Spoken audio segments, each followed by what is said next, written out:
All right, my English teacher friends. So I have another addition to my Change My Mind series. So I'm very fond of Stephen Crowder, and I stole a few things from his playbook. And this writing workshop is entitled "Holy Moly, Ban Cell Phones in Schools Already." Argumentative synthesis paper. So if your school district is anything like mine, we vacillate, we oscillate, we defer, we complain, but nothing ever changes. Cell phones are a ubiquitous perennial problem in my school. So, being the English teacher that I am, I'm very pragmatic and I like to try to kill as many birds as possible with one stone. So, at the time of recording this, we just came back from winter recess, from Christmas break, and I have to teach synthesis, I have to teach argument, but I want to address the cell phone issues in my classrooms. They're so pervasive and they preclude so many kids from learning that I want to address some behavioral management issues I'm seeing with some cell phone addiction, and also have instruction go on as well. So here's what I'm going to do in this particular writing workshop. For those that are familiar with my work, you're going to see me Bob Ross my instruction. And what I mean by that is we're going to use my templates of the declarative and inverted thesis, and I will show you and your students how to cobble together some introductory paragraphs for this particular prompt, which we'll take a look at in just a second. And then I will also Bob Ross how to do the body paragraphs. So by the end of the video, the writing process for this particular essay should be completely demystified for teacher and student, and you can use these slides for your own instructional purposes if you so choose to use this lesson with your students. So here's my prompt. Stephen Blake Crowder is at it again. He's in your school's bus loop, proudly sitting at his booth with the following provocative signage. Holy moly, ban cell phones in schools already. Read the following sources and accompanying contextual information carefully. Write a formal letter to Crowder that synthesizes material from at least 3 sources and develops your position on the use of cell phones in your school. So pretty interesting here that students are going to be addressing the letter to Crowder, but with a particular focus on what their district should do in terms of mandating policy, if at all. So it's just kind of a run-of-the-mill AP language type prompt. I'm going to do this with my on-level juniors and with my AP Lang students. So my samples kind of can match both. So whether you're doing on-level or AP, I think you'll see my samples are kind of going to be geared toward a wide array of audiences, skill levels, and grade levels. So don't worry if you think it's going to be, too over-the-top AP esque. So it's going to be bite sized and accessible for everybody. So in terms of gathering sources, this is what we did on our curriculum maps at school. In the second quarter, students have a research component, and for my AP kids in particular, I just said, all right, we're going to do something called gathering sources, feeding the bonfire. They know what their thesis is before they even read sources for a topic like this. Kids are very wedded to their opinion. They're very convicted in their beliefs about this topic. So I said, go gather your sources on your own. Just do a Google crash, get into the databases, but find some things where you could offer some rebuttals, some concessions, some qualifiers, things of that nature. So as kids were finding their sources, we put them in the middle of the room. They literally would print the article and put it in the middle of the room. We would write authors and titles on the whiteboards and on the easels. And as kids entered good articles into the bonfire, at the end of our search session, kids would talk about the articles that they contributed to the bonfire, and then other students would say, oh, hey, that's going to be a great article for me. Who's the author and the title? And then they would go find that. Ultimately, I told students that I wanted them to have 6 or 7 sources that they had read and annotated for this. So if you're interested in those sources, I got them written down on my desk in my classroom. I can send them your way, but it's actually good for your kids to find their own resources, and especially especially to teach the rebuttals and the concessions and things of that nature. It's good for them to find their own sources, get a little research in their bones too. So the first question we have to ask is this: how do I write the introductory paragraph? And again, those that are familiar with my work, you know that I always espouse the declarative and the inverted thesis as far as introductory paragraphs go. So let me break down what that is. And here's the kicker before we begin to look at exemplars and models. You're going to see my students do some pretty phenomenal writing in just a second. At the time of recording this, we're like the middle of January. So my kids have been with me since early September. So I Bob Ross the heck out of my instruction. And here's what I mean by that. I get to the proverbial easel and I canvas and I write with my students over and over and over again. Little known secret about Bob Ross is he used something called a heuristic. In composition, we primarily call it a template. And he called it the wet on wet technique. Every single time he executed a painting in his show, The Joy of Painting, he manipulated that one template, that one heuristic. And for me, when we do introductions, it's either declarative or inverted. And I've modeled over and over and over and over again this year how to manipulate and pull the strings of the declarative and the inverted so that at this stage of the year, my students really don't need me to model all that much. I still do, especially for my lower grade levels and my on-level kids, but for my AP kids, I really don't Bob Ross all that much anymore. Writing has been completely demystified for them. They know what to do instinctually and intuitively.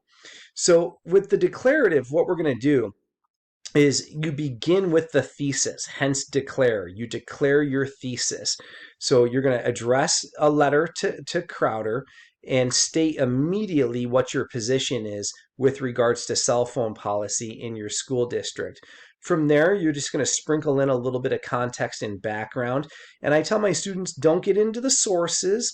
College Board is very clear. Your argument must be central. So I don't want to hear anything about the sources.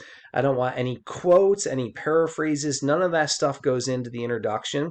And then the bullet 3 and 4 here, tier 2 and sentence constructs.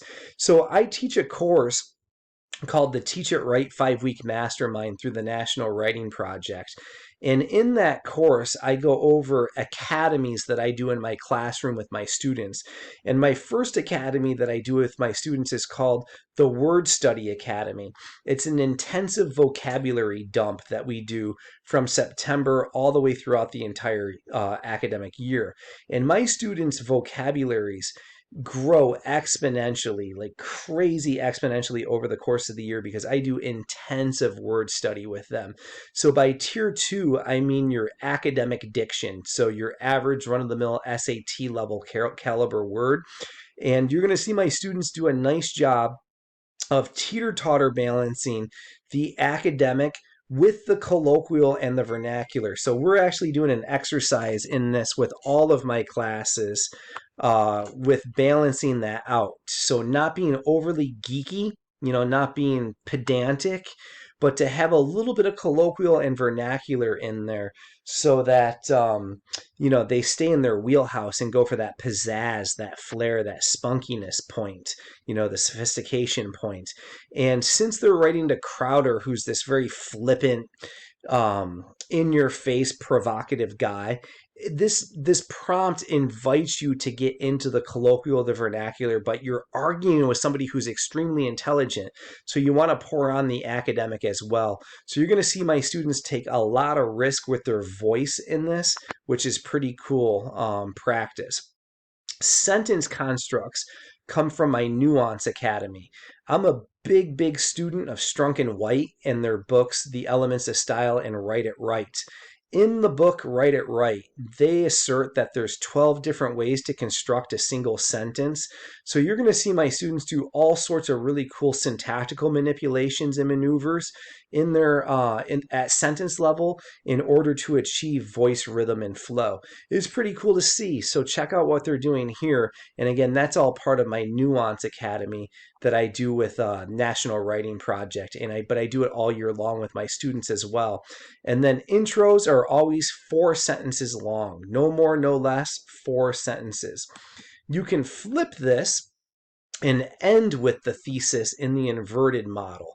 So students might start with a hook, an analogy, or even the context and background. As you funnel it down towards the fourth sentence, thesis is coming last. And as always, some tier 2, some sentence construct focus in this. So let's take a look at a few, and we'll see how my students are doing. So they have to address Crowder in letter form. So I had to teach that, greetings and salutations. They don't write a lot of letters, so they were really uncertain of how to do that. So just a simple, dear Mr. Crowder. But again, that sets the tone. So the salutation, the greeting really sets the tone. So we worked on a few of these. Dear Mr. Crowder, beyond a shadow of a doubt, this is perhaps one of your more moronic brain children. In fact, you sound like all the other boomers who are chronically bemoaning the ills of my generation. What you fail to see is that most of the extant and credible research points to a certain truth. Cell phones and other technologies actually augment learning. As such, cell phones need to be embraced as a phenomenally transformative tool, as they certainly are. So let's first dissect whether or not this is declarative or inverted. Last sentence unequivocally is the thesis statement. So this is inverted, right? So you can tell up here in the first sentence the direction they're going, but you haven't really directly fulfilled the demands of the assignment with that statement. So it's a context background, funnel it out, get focus, boom, hit me with the thesis in the last sentence. I love the language of this. Let's talk about this, the tier 2, the colloquial vernacular teeter-totter. Beyond a shadow of a doubt, this is perhaps one of your more moronic brain children. I love the use of moronic and brain children, right? You sound like all the other boomers who are chronically bemoaning the ills of my generation. This great blend of academic, colloquial vernacular, extant, and credible research, right? Really, really good use of the diction here. I think this kid out of the gate is smashing the sophistication point all day long. They're going to get it. So look at the sentence constructs as well. One thing I don't like to see my students do is have parallel syntax in their introductions. And by parallel syntax, here's what I'm really, really getting at, because I know some teachers are like, what? They can't parallel their syntax? I don't want them having parallel sentence constructs. Our emerging and struggling writers often go independent clause, independent clause, independent clause, independent clause. So they overuse the short, simple declarative sentence, and I don't want them doing that. So this student has all sorts of great little syntactical flips and variations in order to get that nice hip rhythm and flow that is necessary for the sophistication point. So here's another one. Just simply Stephen. So that sets a tone. So let's see if this is the right greeting for the rest of the introduction. As it stands, as it stands, let me be the first to hop on your bandwagon to put the kibosh on cell phones once and for all in my district. So that should say it, not if. So let me take that over again. That misspelling threw me off. As it stands, let me be the first to hop on your bandwagon to put the kibosh on cell phones once and for all in my district. Not only are they the leading deterrent to learning, which is the main reason why one attends school in the first place, but their mere existence has led to the general stupefaction of my generation. The bottom line is this: as long as cell phones stay present in the classroom, kids can't learn and teachers can't teach. Given this, I'm 100% on board with you. So again, it doesn't matter. Thesis comes first or thesis comes last. Context, background. Again, let's talk about what's not in here. Your argument must be central. The College Board reiterates that over and over again in FRQ number 1. Even if I'm working with 9th graders, right, I tell them that. Your argument must be central. So nothing from the sources goes in the introductions. No quotes, no paraphrases. Don't piggyback anybody's idea in the introductory paragraph, because it steals from the centrality of your argument. Again, it's 4 sentences. Note that language again. I like this. Hop on your bandwagon to put the kibosh on cell phones once and for all. Good words in here like stupefaction is nice, and other little twist of some colloquial and vernacular. So overall, I think this one was really good too. And teachers often struggle with, how do I identify sophistication? I think this is it. Like, look at this sentence construct right here. The bottom line is this. How often, I ask my teachers that are watching this, that go and read AP exams, how often do you see students do this followed up with the comma after that? Those little syntactical flares are requisite for the sophistication point, I feel. But students also can't be overly pedantic or too small and tiny with their voices, and that precludes them from getting the sophistication point. So I do a lot of voice exercises with my students and a ton of skill and drill in my Nuance Academy with those sentence constructs and the basics of grammar, punctuation, and syntax. Here's another one. Dear Mr. Crowder, let me be the first to politely disagree with you. All right, so we got the stance here, but it hasn't really taken a full head-on collision course with the articulation of a thesis. So let's see where we go. While your generation was doing math with a Stone Age abacus, my era has all the right answers conveniently located in a smart device. All of our subjects, everything from STEM to the humanities and arts, is tightly packed in that marvel of technology. Banning cell phones in my district is merely a denial of the changing times we must adapt to. Thesis comes last.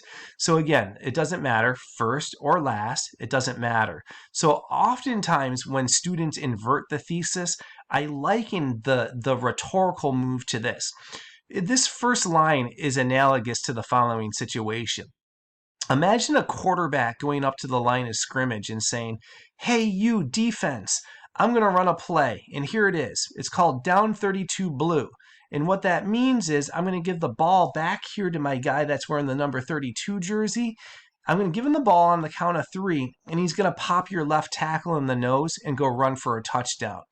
That's kind of what you do in inverted theses. You announce your play to the defense, right? Or in a game of poker, you stand up and you're like, "Hey, everybody, here are my cards," before you throw them down. You announce your call, you announce your play, and then you just, boom, drop the thesis last. This one, again, 4 sentences. Check out that tier 2, check out those sentence constructs, check out the vernacular and the colloquial as well. This one, again, I think out of the gates is looking like one that if they can sustain this type of writing throughout the duration of the paper, they're getting sophistication point. Last one. Hi, Stephen.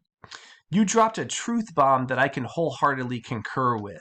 Not only are cell phones waylaying kids from receiving a high-quality education, but they are directly responsible for the sheer stupidity that is so prevalent in our modern culture. Apart from being an obnoxious nuisance, cell phones serve no greater purpose other than to preclude kids from learning. Once and for all, let's ban them at the door. So you're seeing here, my students, for the most part, inverted. And we talked about that, and they just said, it's one of those things you kind of got to ease into it a little bit, and sometimes prompts are like that. Some prompts lend themselves to the declarative, some prompts lend themselves to the inverted.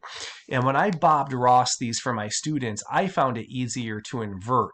And that's one of the cool things about Bob Rossing. You doing the assignment before your kids do the assignment, you can work out all the kinks. And that was one of the things I told my kids. I said, it just didn't really sound that great when I declared. Now, the other thing, too, is I had to show some clips of Steven Crowder to my students because I said, if somebody's speaking to you like that, how do you efface and affect your voice? How do you retort back to that type of voice? And this is why my guys are really flexing their colloquial, the vernacular, but also the academic. So this was just a voice lesson for us as well, really focusing in the early part of January on getting the sophistication point and teeter-totter balancing that voice. It's very important. So the next question is this, because we're done with the introduction. How do I write the body paragraphs? Well, we know that we need to cite three of the sources, so that's requisite. That has to come into play here. But how do you do the body paragraphs? And my tacit response always to that is proceed syllogistically.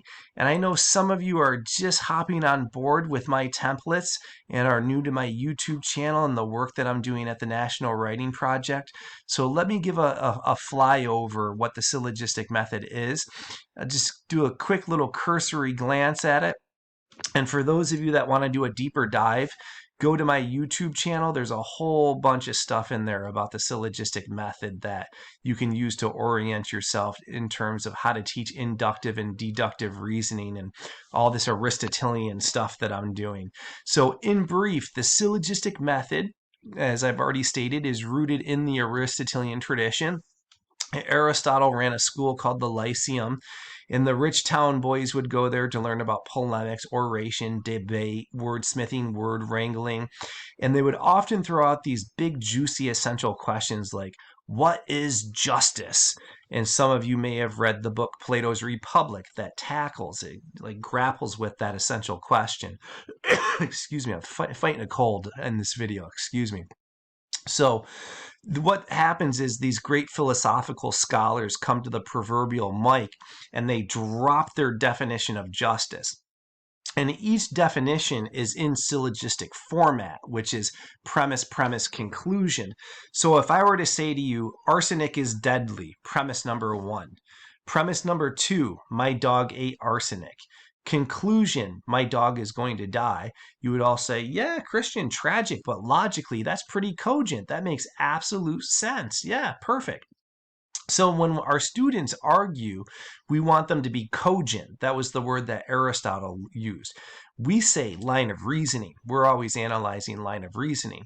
So to have tight, locked in, mathematical, computative, like systematically arranged lines of reasoning, the syllogistic method serves students very well, and they can hone in and get very precise.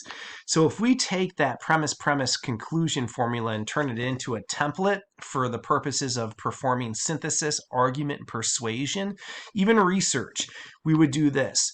Premise 1 is going to be an argument containing a why reason. Let's break that down.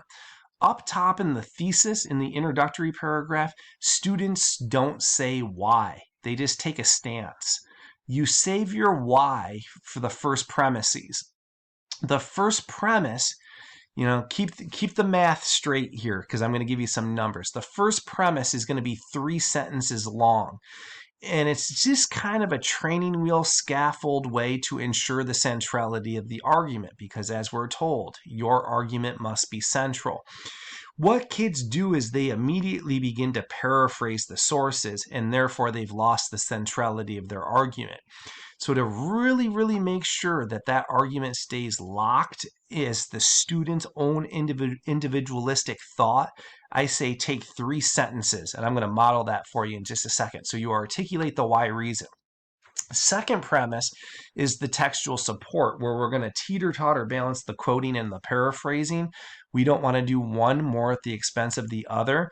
And the conclusion, and I really want to be crystal clear on this, the conclusion of the body paragraph, not the conclusion of the essay, is the links and the echoes back to the thesis and the prompt. So we got to make sure that we're addressing the school district and Crowder in the end there. Everything comes full circle. A syllogism always comes back upon itself. And then here's the kicker. Students say, Mr. Kuhn, we're using templates. How many sentences is a syllogistic body paragraph? What am I aiming for? And I say, to have a good, full, active argument, I would shoot for 10 sentences, cap it at 12. So 10, cap at 12. Those little itty bitty 4 or 5 sentence baggers that we often see students do, there's not nearly enough going on there to have an active, fully fleshed out argument. You just can't achieve what you need to achieve from a rhetorical standpoint in 4, 5, 6 sentences. So I say shoot for 10, cap it at 12 so that you're not prattling on. So in this particular writing workshop, I'm going to show you something too called Button Button, Who's Got the Button? It's a line of reasoning strategy that I use to teach kids how to stay cogent. And I use this a lot with the lower grade levels and my on-level kids, but it also works very well for AP Language and AP Lit because they, as you know, struggle with line of reasoning too. Some of the kids in the class, struggle with that, all year long. So this is an easy way to ensure that the line of reasoning stays intact. So let's look at this one here. This student used a very contrived scaffold that I have set up for the students. And basically it's this. If the student says reason why, they're going to state a reason why. So look at this. There are a multitude of reasons as to why, right? So now you're going to delineate your reasons. And they use this first, and then they usually say second. So it's called the enumerated first premise. So say reasons why, first, second. And then if they only have a singular reason, it's fine just to say first. So in my second syllogism that I'm going to show you, there's only one reason. Oh, there's only one reason why. This one, they're taking two. So look at the first three sentences. It's the first premise, and you set up your why reason. There are a multitude of reasons as to why my school must heed your advice. First, hosting discussions like Socratic seminars and fishbowls, which are long-standing pedagogical modalities, just aren't possible because the cell phones have because the cell phone has diluted my generation's socialization skills. And secondly, the research is clear. Kids today just quite simply are not academically performing at the rates of their global counterparts. So note the buttons here. A first premise is a promise. So a first premise is a promise. There are two promises here in terms of sustaining the line of reasoning. The first is a discussion about discussions. So this student now needs to analyze how cell phones have hurt classroom discussions. So we're going to put a red button there. In the second premise, we want to see red button discussion. We want a discussion, some research, some sources that focus on the death of the classroom discussion at the hands of cell phones. So that has to come. The blue button is going to look at how are American students stacking up against their global counterparts. So we're going to need some blue quotes and or paraphrases. So red quotes, paraphrases, and blue quotes and paraphrases. Fourth sentence, I tell my students, start the second premise, immediately get into your sources. We know that we need 3 total in the essay. We have to draw from 3 of the sources.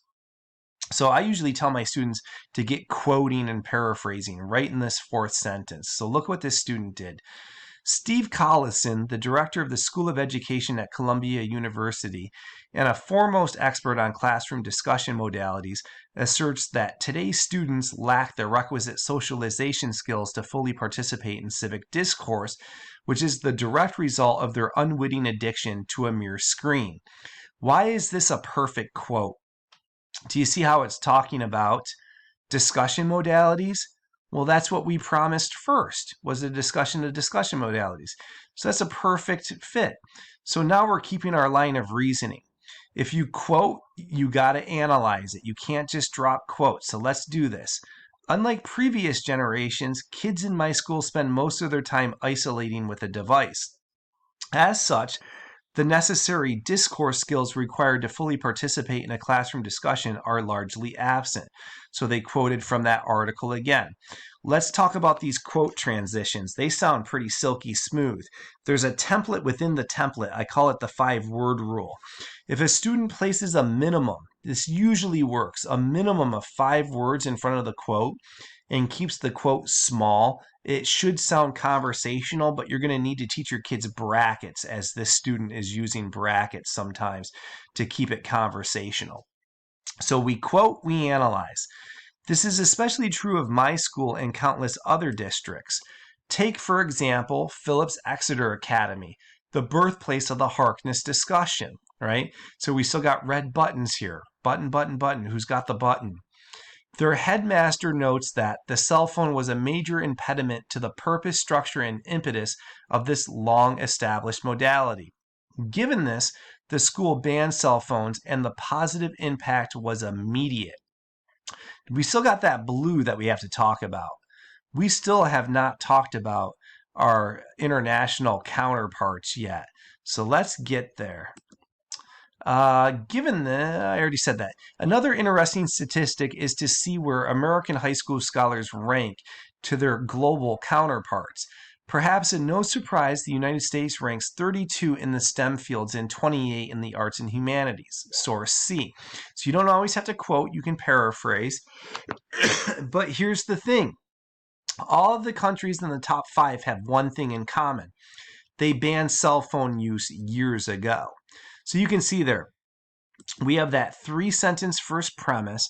There's plenty of quotes, paraphrases, textual support, textual analysis in that second premise that we fully kept our promise, right? They may even have overdone it a little bit.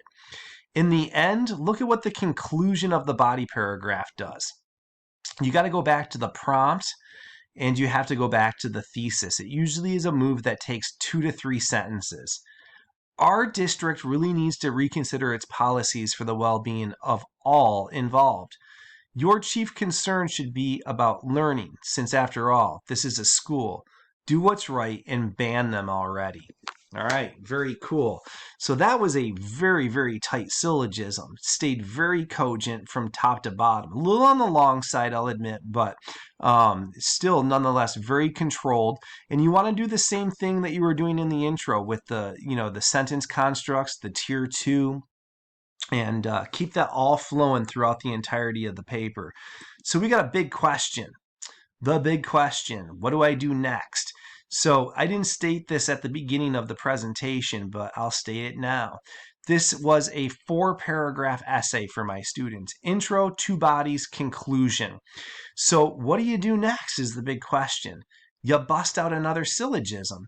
You do it all over again. Follow the template to the T. So we're going to have yet another 3-sentence first premise. Second premise, we're going to drop our buttons. Make sure all of our quotes and paraphrases are germane to the buttons, to the promises we drop in that first premise. 4th sentence begins the second premise. We're going to have a 2-sentence, 3-sentence conclusion on the end. So this is a totally different student with a different perspective. So let's just see how they do their why reason. Like most of Crowder's inane rants that are intended to rile the ire of the myopic citizenry, his current bus loop antics are no exception. As a district, I'm hoping that you see the tremendous transformational power of these mere devices in terms of revolutionizing how students learn best. What we need to do is figure out ways to befriend cell phones, not demonize them as the sole cause of all of our educational woes. All right, so if we break that down into the promise of a first premise, I'm expecting the green button is going to talk about befriending cell phones instead of demonizing them. So in the second premise, I want to see sources that support that. Show us, dear reader, show us how to befriend cell phones, right? And again, this goes back to why I had students find their own resources. There's so many various avenues to go in this that students did fine locating their own stuff. And they did it, pretty much within like a half hour of me giving them time just to crash some sites and get things. So 4th sentence, get into your sources, either quote or paraphrase. Several elite colleges and universities in the country, notably MIT and Stanford, have instituted cell phone etiquette curriculum into their requisite freshman studies programs. According to Jean Buttons, the inclusion of such content sets clear parameters for appropriate cell phone usage within educational settings, but the syllabus is clear in delineating the multitude of ways these devices can help students transcend their studies. Source B. All right, quote and or paraphrase. So we got one source in here. We quoted, do what we were doing the last syllogism we looked at. Analyze that thing. Don't just quote dump. You got to analyze. This is not an all or nothing proposition. With proper counsel, kids in our school can use these devices to actually do a lot of good. At present, several districts in the country are using an innovative New York Times app that transformed its classic Wordle game into an edutainment opportunity for kids to interact with each other to learn vocabulary and the basics of grammar, punctuation, and syntax. One student put it simply, this app takes skill sets that are typically very boring and makes them a whole lot of fun. Source D. Again, note the green buttons here. We were talking about befriending cell phones, not demonizing them. So show us how to befriend them. How do the sources talk to each other to show us that? Let's be real. The traditional ways of doing grammar workbooks doesn't go very far with my generation of kids. There's old pedagogy and new pedagogy, and the new ways find creative solutions to take advantage of all the wonderful things cell phones can do. But further, my generation learns differently as a result of these devices. Now more than ever, teachers are struggling mightily to engage what seems to be a very disengaged youth. Source C. All right, we got tons of quotes, paraphrases, analysis, support. Let's wrap this up. It is true. We are pleading with our teachers and even you to engage us so that we can make the most of this educational experience. Please find ways to make the most of cell phones instead of banning the one thing that can totally transform how and what kids learn. And that, my friends, is how you do two syllogisms. So you can do that every single time you tackle an expository body paragraph. This works for rhetorical analysis, literary analysis, argument, persuasion, synthesis, research. It always works, man. Go into my YouTube channel and check it out. My students never, ever, ever second guess how to do an essay. This becomes intuitive. It becomes instinctual. But you imagine this. You got to Bob Ross this a lot. You have to show kids how to pull the strings of this template and be the expert writer in the classroom so that this makes sense. So I'm going to wrap this up. As you know, I'm a lead teacher for the National Writing Project, and I have several courses that I run through them. But my most popular one is called the Teach It Right 5-Week Mastermind. It's an online course, and it's obviously sanctioned by the National Writing Project. So it's great in the sense that we meet for 5 weeks. Every Sunday night from 7 to 8 p.m. Eastern Standard Time for 5 straight weeks. We meet and we go through my Nuance Academy, my Word Study Academy, everything template related, my alternative grading methods, and the whole gamut. The kicker is that the National Writing Project will award 10 hours of professional development, so they have their PD badges for a 5-hour course. That's pretty cool.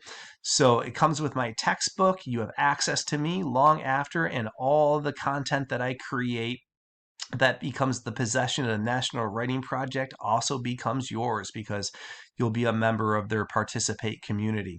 Very reasonably priced, and you can't go wrong with National Writing Project professional development. So if you want to scope that out or have any questions, feel free to email me at teachingwritingcoach@gmail.com.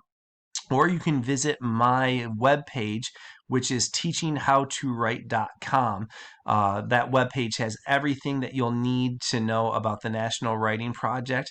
I also have a shop in there where I sell a lot of my slides for the purposes of teachers hosting their writing workshops. All right, that was a long one. I'm out of steam. So hopefully you're well, happy teaching, and happy writing.